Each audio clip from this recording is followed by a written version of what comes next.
Hi, I'm Matthew Dirst. I'm the Artistic Director of Ars Lyrica Houston. We're delighted to have you with us for this broadcast, which substitutes for our season finale, which we were hoping to do on May 16th at the Hobby Center, a program called Bach Goes Greek. We programmed two of the large secular cantatas of Bach, pieces that he would have done at Zimmermann's Coffee House in Leipzig with his Leipzig Collegium Musicum, on texts from a local poet by the name of Picander. That was his pen name, someone that Bach worked with fairly frequently. Picander had devised some texts from Greek mythology using familiar names and familiar stories. In the case of Phoebus and Pan, he adapted a tale known in Greek mythology as Apollo and Pan, in which Apollo, the great god, challenges Pan, who's a more rustic god who plays the eponymous panpipes, to a singing contest. The Greek legend is, like a lot of them, rather bloody and kind of forbidding, because Pan, of course, loses the contest to Apollo, and Apollo's punishment is to have Pan flayed alive. Picander does not go quite that dark in this piece. Indeed, it stays very much on the lighter side. It was written in 1729 for performance in a very convivial atmosphere in this coffee house belonging to Herr Zimmermann.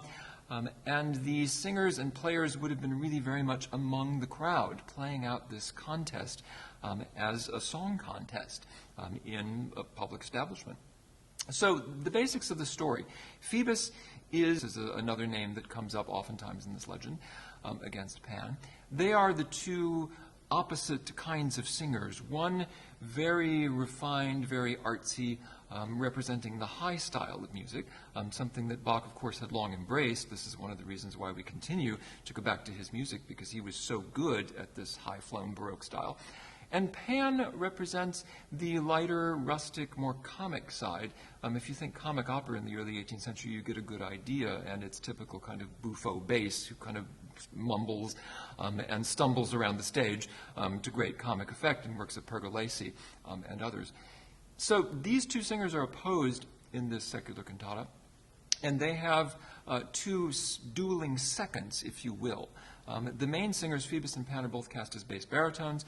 The seconds, the people who help them on their side of the duel, are both tenors, and it's left to a soprano and a countertenor, or an alto, to be the master of ceremonies and the judge, respectively, at the proceedings. Momus gets things started by calling everybody to order after the initial chorus. She sings an aria, and we go through every character gets an aria separated by bits of recitative that advance the story. So I'll be narrating the story as we go through. The opening chorus is an incredibly festive affair with trumpets, oboes, flutes, strings, and all six singers greeting themselves and presumably the guests at Zimmermann's Coffee House. They say, "Hurry up, you old windbags," referring to each other, really, in a very comic way. "Take your places, make your voices ready, and make some pretty sounds." Good afternoon. I'm Tara Faircloth, stage director, and I've been asked by Matthew and Kathleen to share a little bit about the dramatic concept for the dispute of Phoebus and Pan, which we were to be performing for you this spring. Many of you may recognize my face. I've done a lot of work with Ars Lyrica over the years. Most recently, Agrippina, which was a great deal of fun. And before that, Acis and Galatea, The Pleasures of Versailles. And then if we go in the Wayback Machine, I actually performed quite a bit with Ars Lyrica when I was young. I served as company manager back in the early days when Matthew was still printing flyers on a Xerox machine and distributing them from the trunk of his car. So it's certainly been a long and fun journey. Now about this piece. So Bach's music is certainly dramatic in scope, particularly his large works. But pieces like this one, which is more of a chamber piece, are certainly dramatic in some ways, but they're not exactly operatic, and they don't necessarily move in the way that we've come to expect from operatic works, even from other composers of his time period. I know this piece very well. I sang it when I was in college and Matthew was conducting, and it is, in short, a singing competition. And so at that time, American Idol had taken the world by storm, and we did a riff on an American Idol style of singing competition. It was ridiculous and a lot of fun. But I felt like for a professional production in such a beautiful space as Zilkha Hall, I wanted to do something slightly less kitschy, but still honoring the spirit of the piece. So this is how I work as a director. I get the piece, I start learning the music, and usually I freak out. I spend a lot of time just listening, and I also begin the agonizing period where I take in all the visual references I can. I go to museums, I go to grocery stores, I look at design, and I think, this can't be done. This is going to be the worst show ever. And then invariably, one day I hit upon something that changes my mind. And so for this piece, that was a happenstance running across the performance of David Byrne's American Utopia on Saturday Night Live, of all things. I have to say, I have not been a humongous David Byrne fan over the years, but he is one of the most renowned performance artists of our century, I suppose. And for some reason, this performance just struck a fire under me. I love that it's very neutral in its conception, but the performers just seem to be bursting with energy and fun. And I thought, that is exactly what I want for this Bach piece. The second bit of inspiration, again, I have no idea how I got on this tear, but when I saw the David Byrne's performance, I really went on a jag looking at various performance art. And so here's the second one. This is a performance by a group called OK Go, who are notorious for doing incredible music videos. And this one is called Upside Down and Inside Out.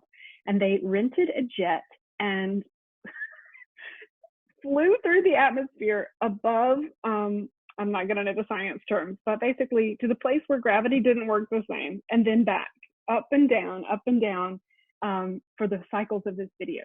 So as you can tell, inspiration comes from anywhere. Okay. You can find inspiration anywhere. And so I was really drawn again to, this is kind of the inverse of David Byrne's piece, in that it's a very neutral background, but then the performers burst with color. And then of course there's the explosion of balls. And at the end of the video, there's a whole paint war that happens. It is pretty astounding. If you are interested, you should look up this video. And there's actually a making of video, which is perhaps even more interesting, talking about how they created it. So these two pieces formed the basis of what I wanted to do with the Bach. Obviously, we weren't going to rent a jet, so I had to work in a different sort of way. Another big part of the director's task is assessing the circumstances under which you're working. In a typical opera production, you know, I have teams of people who are, this is their full-time job and then some, to deal with sets, deal with costumes, deal with lighting, et cetera, et cetera. For a small group like Ars Lyrica, quite just a few of us wear most of those hats. And so things are a little bit more streamlined, but that to me breeds creativity. So I really love working like this. However, I had to choose a design that worked under our constraints. And so this is what I came up with. I wanted to really honor that idea of a colorful celebration.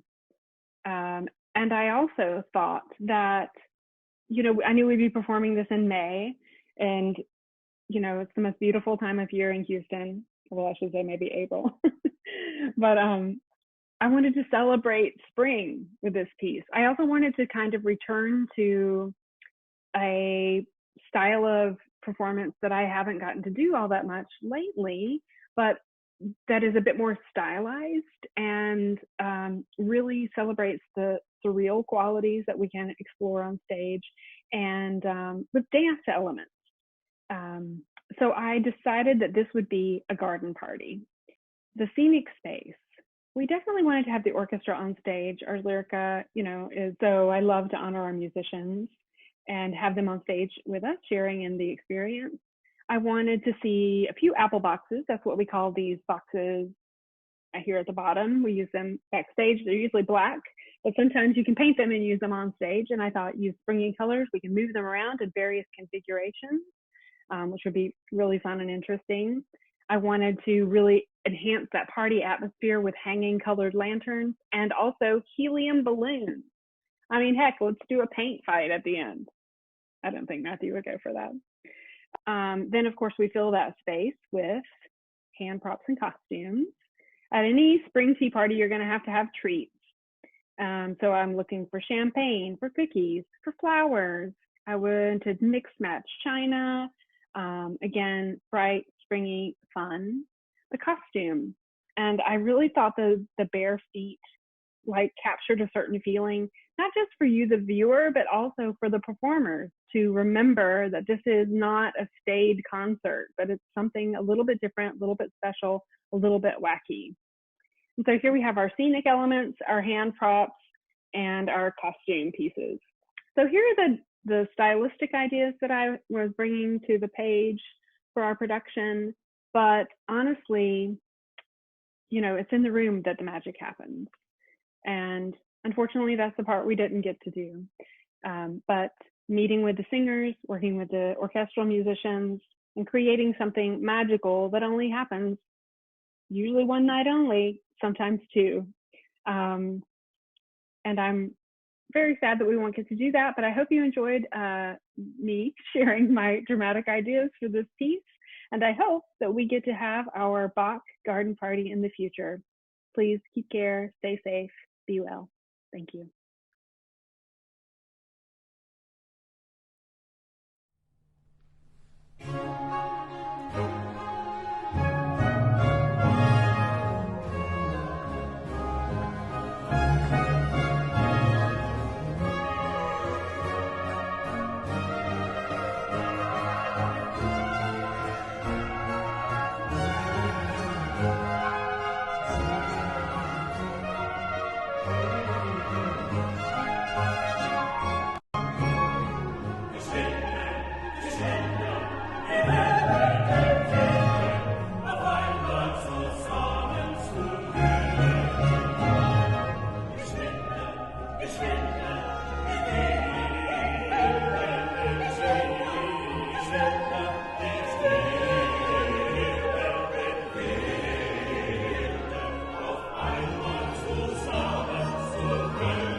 Once the opening chorus is concluded, we encounter the two principal characters, Phoebus and Pan, and Momus, the master of ceremonies, in a little bit of recitative, where we meet those central characters.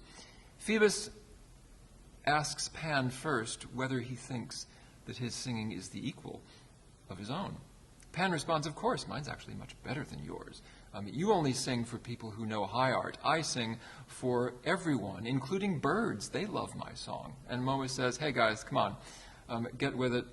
You need to show us or shut up." So she gets things started off with an aria that says, well, a lot of this is just hot air. When you're vain and poor, when you delude yourself, when you accept a fool's judgment, ladies and gentlemen, that's all nothing but hot air.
Phoebus is up first to prove his skill in the art of song, and he chooses a lyric. He doesn't sing his own words, but instead he's quoting a piece of poetry. And this poetry reads, "With longing I caress your tender cheeks, gracious, beautiful hyacinth.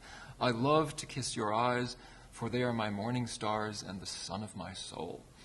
Hyacinth was a beautiful youth to whom Apollo and Phoebus apparently were attracted, and this is basically a love song to the beautiful youth Hyacinth, filled with as much art as Bach could possibly stuff in an aria, with a very elaborate texture of full strings and a delicate flute obbligato that sings over it. It's all very artful, very kind of highbrow.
Pan follows with his aria, which stylistically is light years from Phoebus.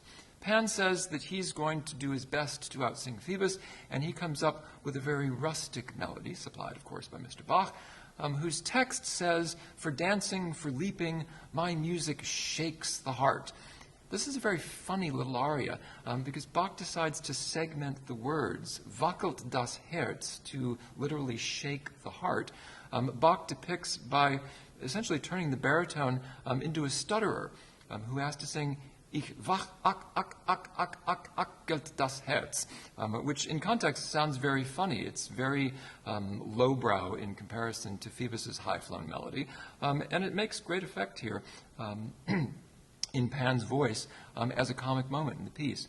One sly thing that Bach has done as well is to put the melody line, which is now reduced to just the violins on top and a continuo line beneath, they're actually playing a tune in close counterpoint with each other. So there is a bit of art that's slipped in even to this very comic-sounding melody.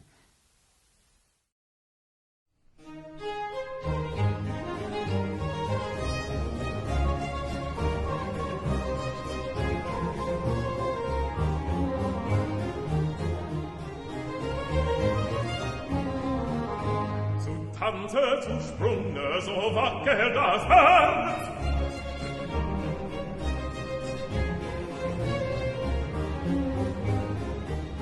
Zu Tanze zu Sprunge, so wackelt das Herz. Zu Tanze zu Sprunge, zu Tanze zu Sprunge, zu Sprunge, zu Tanze, so wackelt das Herz. Zu Tanze zu Sprunge, Tanze zu Sprunge, so wackelt das Herz. Zu Tanze zu Sprunge, so wackelt das Herz.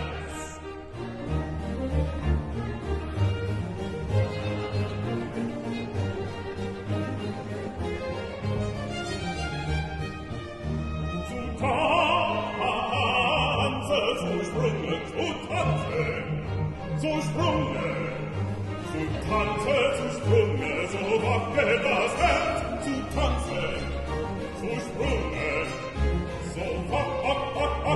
so wackelt das Herz.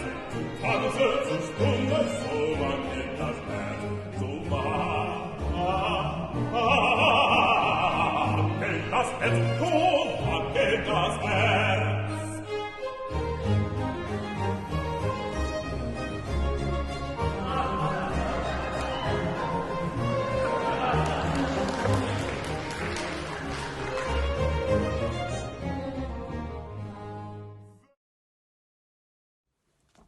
Hello, I'm Jeffrey Burgess. The highlight of the performance of Phoebus and Pan for me would have been playing the oboe obbligato in the aria with Tmolus. This is where he supports Phoebus in the competition, and the text is as follows. Phoebus, your melody was born of loveliness itself, yet he who understands art and how marvelous your music is will be lost in it. This is not only speaking of Phoebus, I think, but also a reference to Bach and his great ability to create music that is both charming in melody, but also very sophisticated in a harmonic language. Because if you can hear the whole aria, and I'm sorry that we weren't able to record the whole thing now, but in the course of the aria, Bach modulates in a very subtle way. He takes you from the home key and literally loses you in his music. But the oboe d'amore knows the route home and is able to come back in the da capo in the home key and set everyone on the right path. Now there's a puzzling thing about this work. If you remember your Greek mythology, you'll know that Phoebus was associated with the lyre, and that's a string instrument, whereas Pan was always associated with wind instruments. But here we have a supporter of Phoebus singing to the accompaniment of the oboe d'amore, a wind instrument. And in fact, Pan's aria, which took place just shortly before, is supported just with strings. Bach has reversed the traditional association of these two characters, as if it were to say, look, I can defy tradition. I can actually go beyond tradition. But there may have been a practical reason to this as well. We're not so sure about the circumstances of the original performance of Phoebus and Pan. It took place sometime around 1729, 1730, when Bach took over the Collegium Musicum. There was a group of students at the university and probably also amateurs from Leipzig and what have you. But a major work like this that has trumpets, drums, and a whole barrage of strings and winds would probably have required support from the city musicians, the Stadtpfeifer. And in their company was Bach's principal oboist, Johann Caspar Gleditsch. So he could very well have played this obbligato oboe d'amore solo for the first time. The oboe d'amore was a special invention of the city of Leipzig. They were very proud of their instrument building tradition there, and Gleditsch was very much involved in that production as well. I have a particular interest in Gleditsch because he is the subject of a historic novel I'm writing. It will take you inside the workings of music and also horticulture and garden culture in the city of Leipzig during Bach's lifetime. So this is what I'm occupied with at present, and I hope that in a few months' time I will have that book available for you to read.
Midas follows. Midas represents the cause of Pan, and he begins in his recitative by saying, Pan, you were amazing.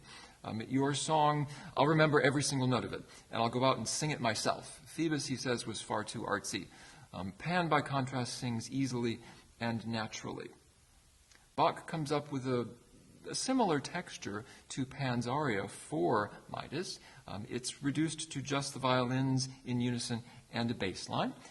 And curiously, this aria begins on a note that, well, most tenors don't like to begin on. It's a high A, which is rather startling in context.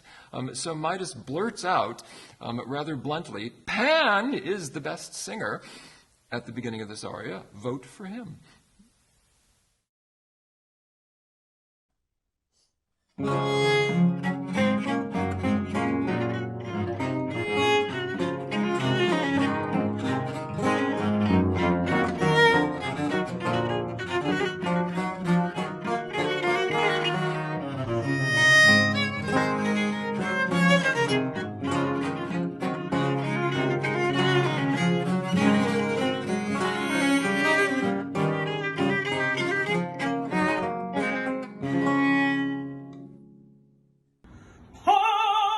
ist Meister, lasst ihn gehen. Lasst ihn gehen, Pan ist Meister. Lasst ihn gehen, lasst ihn gehen. Lasst ihn gehen. Pan ist Meister, lasst ihn gehen. Once the main combatants and their seconds have had their piece, Momus, the master of ceremonies, and Mercury, who serves as judge, come back to the stage to draw things to a conclusion. Mercury says, there really wasn't any contest here at all. Phoebus was much better than Pan, and Midas, you're a fool for representing Pan's part in this debate. Mercury's aria says that raw emotions and simple-minded melodies are simply child's play. If you can't drive, don't get behind the wheel of a car, is what he tells poor Midas, who's sent off wearing a pair of jackass ears to represent the losing side. Mercury's aria is a curious musical texture. It has two burbling flute parts that go about their business up above, and this rather stoic bass line, above which Mercury tries to remain the kind of even-handed judge, though of course he's not even-handed at all. He represents one side, the high art side, and Phoebus is destined to win this debate.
With that, the work comes to an end. Momus says, "Run along now, Midas and Pan. You've lost. Phoebus is the victor." And they all join together for a rousing final chorus that says, "Refresh your heart, you gracious strings. Let art and charm be united." So essentially, they kiss, shake hands, make up, and have their beer.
like you to meet all the artists who participated in this virtual performance. Some of them are from our 2008 performance, others from the 2020 canceled season finale, Bach Goes Greek. We're going to join together in a closing chorale from a different Bach cantata, from Cantata 86, whose text speaks very much to our current moment. Thanks for joining us.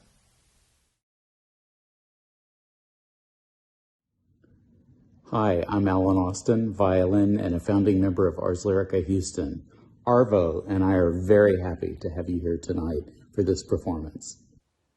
Hi guys, I'm Stephanie Nuri. And I'm Arash Nuri. And we're joining you from Denton, Texas. My name is Colin St. Martin. I live in Huntsville, Texas, and I play the traverso. This is Ben Kamens, speaking to you from my home in Houston. I play Baroque bassoon with Ars Lyrica, and I am so glad to be back playing music again.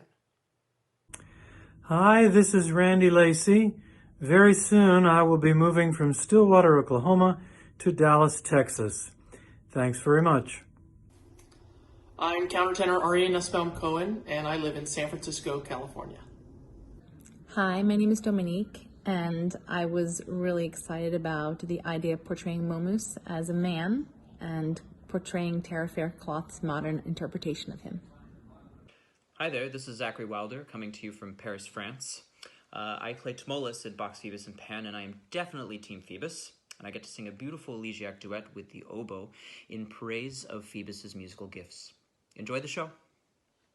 Hi y'all, Mark Diamond here, coming at you from Austin, Texas. I was going to be singing the role of Pan in tonight's concert with Ars Lyrica. I was really looking forward to this concert because my good buddy Tommy Glass and I were going to be able to have a singing competition in one of Bach's lesser-known cantatas, Phoebus and Pan. Hello, my name is Christopher Bozica. I'm from Houston, Texas. Something I find interesting about Phoebus und Pan is that its secular subject matter makes it the closest thing we have to a Bach opera. Hi, this is Melissa Givens from Claremont, California these days, and my enduring memory of Phoebus and Pan was how much fun we had in the cast putting everything together.